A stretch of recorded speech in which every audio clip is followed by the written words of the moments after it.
Hey guys, you're watching 360 Rumors.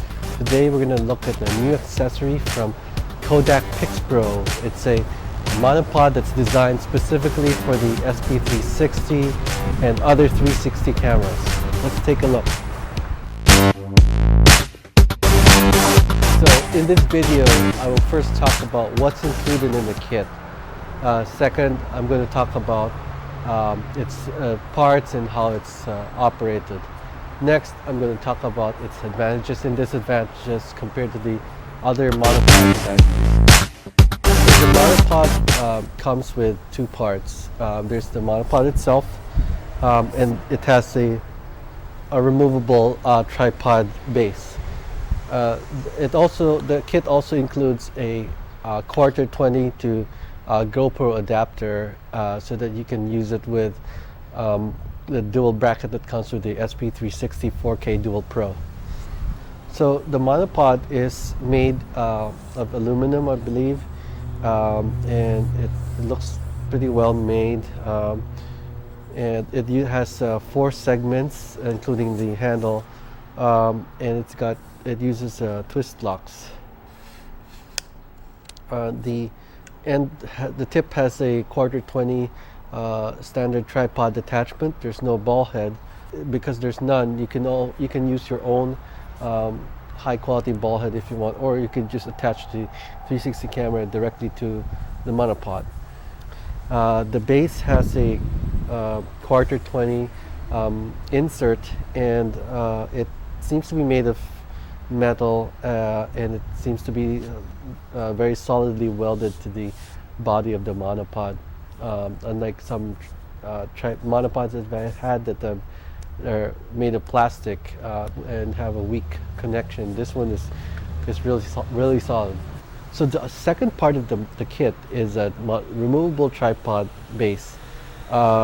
It's quite wide compared to some of the other legs that I've seen, and it has a standard quarter 20 tripod attachment you can use with not just with the Kodak monopod, but also with other monopods that have a compatible attachment, or even 360 cameras themselves.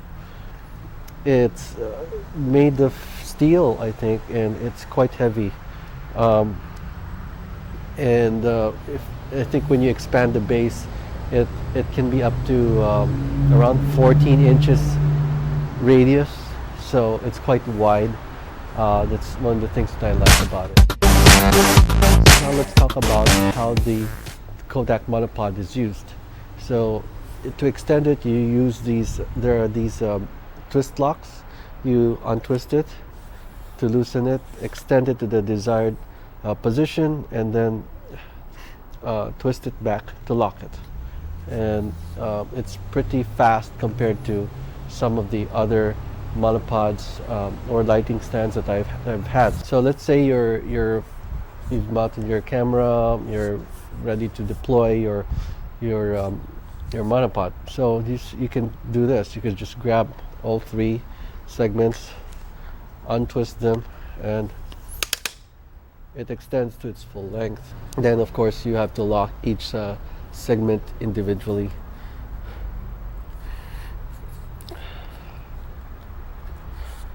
And voila, it's ready. And then when putting it back, again, it's also fast. You just untwist it, and to unlock each segment.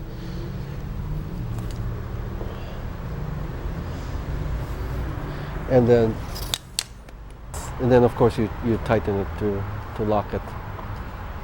If you want to use it in self-standing, then you just attach the tripod base to the bottom.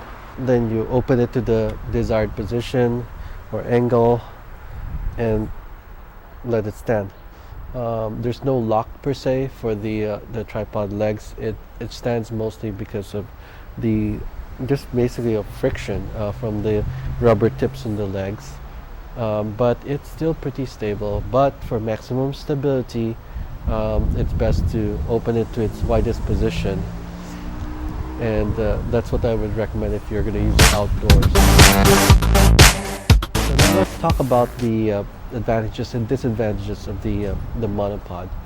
So the first thing that I like about the Kodak monopod is the length. It's one of the longest that I've seen for this size when collapsed. So length is important when shooting in 360 because it gives you better versatility in positioning the camera. The camera would be farther away from the legs, or can be positioned farther away from the legs, making the legs occupy a smaller part of the frame.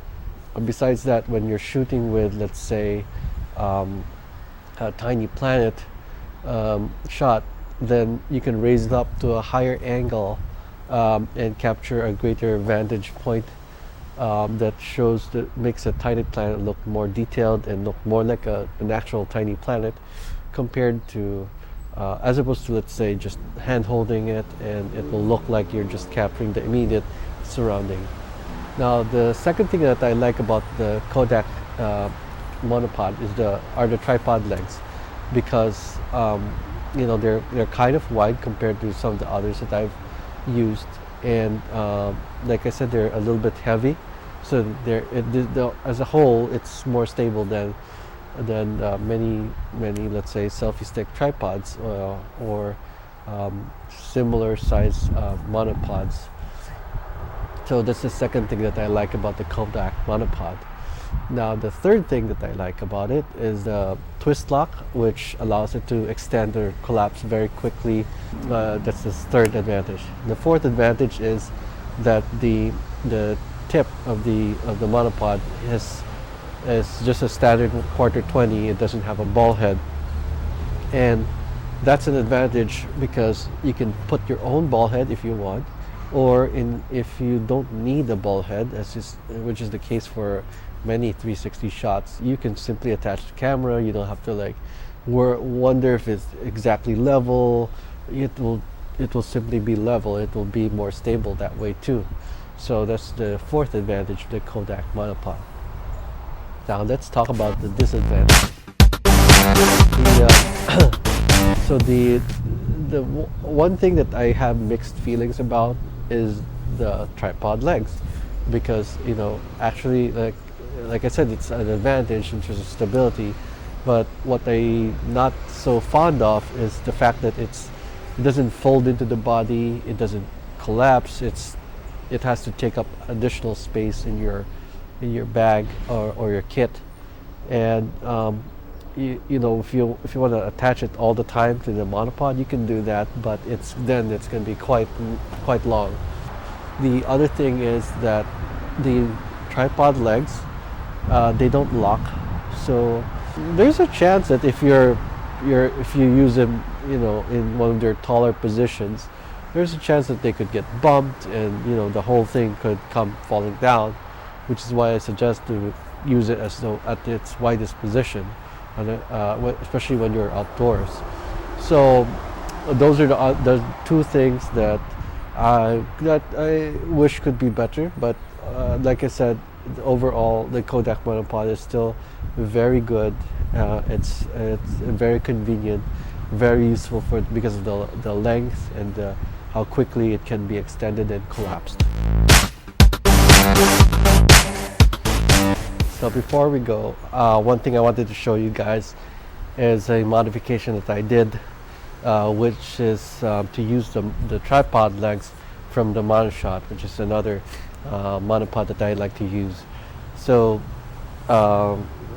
with this modification, using the tripod legs from the Monoshot, you have the best of both worlds. You have the length and the versatility of the Kodak monopod, plus the standard tripod attachment that allows you to use any ball head or no ball head.